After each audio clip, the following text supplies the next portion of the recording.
penser, c'est que la fibre, c'est un drôle d'animal, c'est un constituant important des rations, qui a plein de caractéristiques, que ce soit la digestibilité, la rumination, la flottaison, et qu'il faut se doter des outils et des critères de mesure pertinents qui reflètent ce qu'il y a dans la vache pour, d'une part, bien valoriser les fourrages dans le rumen, et puis derrière assurer tout ce qui est santé intestinale. À l'issue de cette journée, j'avais voulu partager mon expérience sur le pâturage, puisque c'est un peu une prédominante chez nous, et l'élevage des genisses, qui est un très gros point fort au niveau de l'exploitation. Ça fait 5 ans qu'on participe aux journées Terrena. On en a tiré quelques expériences, dont l'alimentation vache-tarie, et puis le protocole de 0 à 2 mois d'élevage des genisses. On a pu étudier la UNDF et également la NDF, et ça nous a permis aussi de mieux comprendre la fibre au niveau du rumen et l'action que ça agissait sur nos vaches. Sélection de fourrage aussi également, ce qu'on va implanter sur la digestibilité, c'est des critères à faire beaucoup plus attention à l'avenir.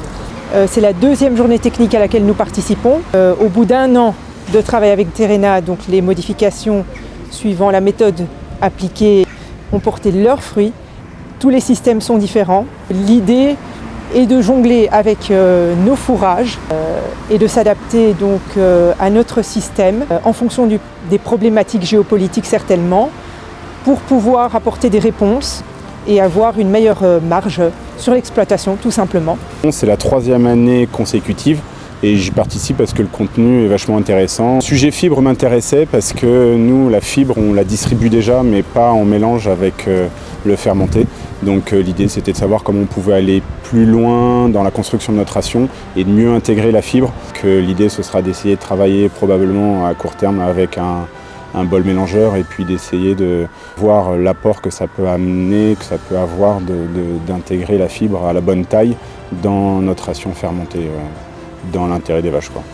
Et c'est des réunions techniques qui permettent d'avancer et puis de mettre en place les actions proposées. Alors chacun plus ou moins à un rythme plus ou moins élevé, mais d'avancer sur l'élevage, quoi. Retenu, c'est l'intérêt d'analyser les fourrages pour en voir la consistance. En fait, le maître mot, c'est quand même de faire la meilleure MSCA, mais en sachant qu'on peut avoir différents itinéraires technico-économiques pour y parvenir. La preuve en est dans l'élevage où on était ce matin au Gaec-Guéfière, qui performe plutôt économiquement, avec une valorisation importante et forte de ses fourrages. Avant tout, c'est analyser les fourrages, donc de la façon la plus complète possible. À partir du moment où on a la base des fourrages, donc voilà, c'est d'arriver à avoir la meilleure efficacité alimentaire. Donc à la fois une très très forte écoute des éleveurs présents, et puis il y a un côté interactif avec le partage d'expérience également des éleveurs qui expliquent leur façon de faire. C'est une super journée, bien conviviale et puis très enrichissante.